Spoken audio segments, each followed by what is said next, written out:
یاد رکھو میرے بچوں، اگر آپ صبر سیکھ گئے تو کوئی آپ کو پکڑ نہیں سکے گا۔ یہ جو ریسنگ گاڑیاں ہوتی ہیں نا، فراری اور مختلف ان کے نام ہیں، مشہور فراری ہے، اٹلی میں بنتی ہے، لمبرگینی، یہ دونوں بنتی ہیں وہاں اٹلی میں، اور اس میں جو آدمی جا رہا ہو اس کے لیے سپیڈ لمٹ کی قید کوئی نہیں، ورنہ سب گاڑیوں پہ 120 کلومیٹر پر کہ اوپر جائیں گے تو جرمانہ ہوگا، لیکن جو آدمی لمبرگینی میں جا رہا ہے یا فراری میں جا رہا ہے اس کے لیے کوئی جرمانہ نہیں، چونکہ وہ یوں کرو تو 1 سیکنڈ میں وہ 120 پہ چلی جاتی ہیں، صرف اتنا کرنے سے شوں ایسے جاتی ہیں۔ تو میں آپ کو ایک لمبرگینی دینا چاہتا ہوں، فراری 8 کروڑ کی ہے، فراری 8 کروڑ کی گاڑی ہے فراری۔ کئی دفعہ وہاں جب جاتا ہوں تو کوئی نہ کوئی بٹھا دیتا ہے، یہ آپ کو ذرا سیر کرائیں، وہ ہمارے کو تو شوق کی کوئی چیز ہے نہیں، وہ نوجوانوں کے شوق کی چیز ہے۔ تو 8 کروڑ کی گاڑی ہے، میں مفت آپ کو دے رہا ہوں، وہ ہے صبر۔ آخرت کے سفر میں اگر تیز چلنا چاہتے اور سب سے آگے نکلنا چاہتے ہو تو صبر کی فراری پہ سوار ہو جاؤ، تمہیں کوئی پکڑ نہیں سکے گا، تمہارے کوئی قریب بھی نہیں آ سکے گا، کہ دنیا میں صبر کرنے والوں کا قحط آ گیا ہے۔ بڑے بڑے علماء ہیں اخلاق سے خالی، بڑے بڑے علماء ہیں صبر جانتے ہی نہیں، اور پورا معاشرہ سر علماء، تم کل کے علماء ہو اس لیے علماء کی بات کر رہا ہوں، ورنہ پورا معاشرہ میرے بچوں صبر سے خالی ہے۔ تم سیکھو۔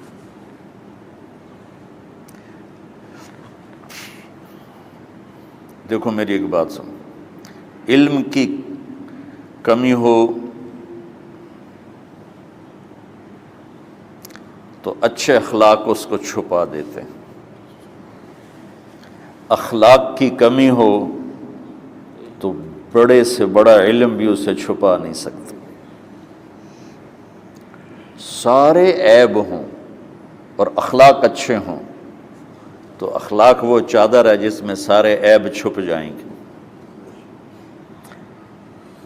اور ساری صفتیں ہوں اور بد اخلاق ہو تو ہر صفت کو بد اخلاقی چھپا دے گی۔ میرے نبی نے نماز لمبی پڑھی، اللہ نے روک دیا، کہا نہیں چاہیے، ما انزلنا علیک القرآن لتشقی، مختصر نماز پڑھیں، درمیانی نماز پڑھیں، پیسہ سارا خرچ کر دے، اللہ نے روک دیا، ولا تبسطھا کل البسط، میرے نبی سارا خرچ نہ کرو، کچھ بچا کے بھی رکھو۔ تبلیغ میں اپنی جان کھپائی، اللہ نے اس سے بھی روک دیا، فلا تذهب نفسک علیہم حسرات، تبلیغ کرو خود نہ مر جاؤ۔ تبلیغ کتنا بڑا عمل ہے، اللہ نے کہا اعتدال سے۔ نماز کتنا بڑا عمل ہے، اللہ نے کہا درمیانہ ہاتھ رکھو۔ مال خرچ کرنا کتنا بڑا عمل ہے، اللہ نے کہا درمیانہ ہاتھ رکھو۔ جب میرے نبی نے اخلاق میں بلند پرواز دکھائی تو اللہ نے کہا شاباش انک لعلی خلق عظیم، میرا نبی میں آپ کو شاباش دیتا ہوں، آپ کے اخلاق بڑے عالی شان ہیں۔ یہ نہیں کہا کہ اتنے بھی ذرا تھوڑا اکھ بھی کھائی کر، کو کوڑا ہویا کر۔ تو تم مولوی بڑے غسیلے ہوتے ہو، تم میرے بچے بیٹھو نا اس لیے بات کر رہا ہوں، صبر نام کی شے ہی نہیں ہوتی۔ فقہ پڑھنا تو ہماری مت ماری جاتی، قرآن کو بھی فقہ کے انداز میں پڑھتے ہیں، حدیث کو بھی فقہ کے انداز میں پڑھتے ہیں۔ بخاری سے زیادہ امام بخاری پڑھاتے ہیں، ترجمۃ الباب پہ اتنا وقت لگا دیتے ہیں کہ حدیث جو اصل چیز ہے اس کی طرف توجہ نہیں جاتی۔ امام بخاری کی کتاب کا مقدمہ کوئی نہیں، تو اس پر جب بخاری شروع ہوتی ہے تو ہفتہ ہفتہ اس پہ سبق چلتا ہے کہ امام بخاری نے مقدمہ کیوں نہیں لکھا، جی میں سارے مل کے یعنی امام صاحب نے تو گلاں کی جان۔ میں اس کا اتنا آسان 1 منٹ میں اس سارے سبق کو ختم کر دیتا ہوں بخاری شریف کے، کہ دیکھو بھائی امام صاحب کا دل نہیں کیا مقدمہ لکھنے کو، اس لیے انہوں نے نہیں لکھا۔ گلموں ایک حدیث کے عنوان اور حدیث میں جوڑ نہیں تھا، تو شیخ رمزی بہت بڑے فاضل آدمی ہمارے فیصل آباد، میں نے کہا شیخ یہ جوڑ کوئی نہیں، کہا شیخ ھذا من اصعب ابواب البخاری، یہ بخاری شریف کے مشکل ترین ابواب میں سے۔ میں نے کہا تو بڑا آسان کام ہے، امام بخاری بھول گئے، ترجمہ کوئی اور تھا، حدیث کوئی اور لکھ دی، بھول گئے، بشر ہی تو ہیں، کیوں بچوں نے مصیبت پان دے۔ تو بچوں شوق سے جاؤ، بہانے نہ کرو، ہماری ذرا تھوک ڈال کے پیٹوں میں درد، وہ شامہ پہ جان گیا پھر توڑیاں، ٹھیک ہے نا۔ میں زیادہ بول نہیں سکتا ہوں، ضروری سمجھ کے آیا تھا کہ تم خوشی سے جاؤ۔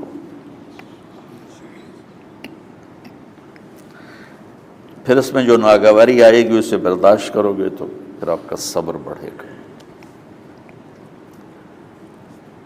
تو میں صرف میری شہرت نظر آتی ہے، اس میں جتنا مجھے صبر کرنا پڑا ہے وہ تمہارے سامنے نہیں ہے،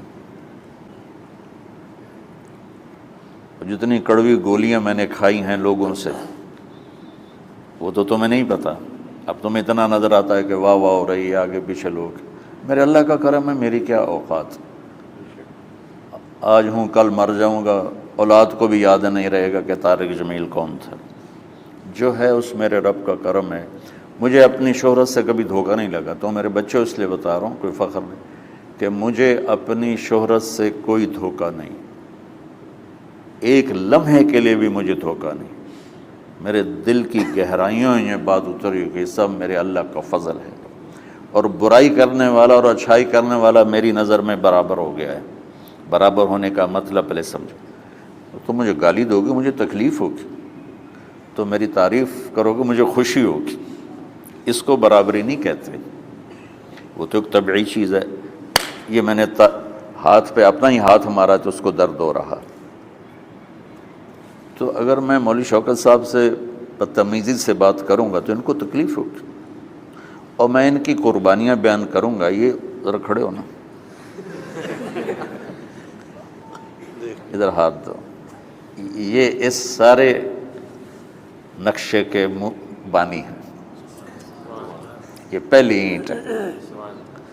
یہ 3000 روپے اس وقت لے رہے تھے 1985 میں 86 میں کراچی،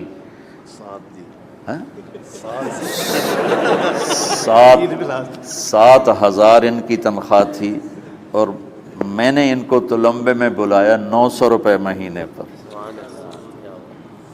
کتنا فرق ہے 7,000 اور 900 کا؟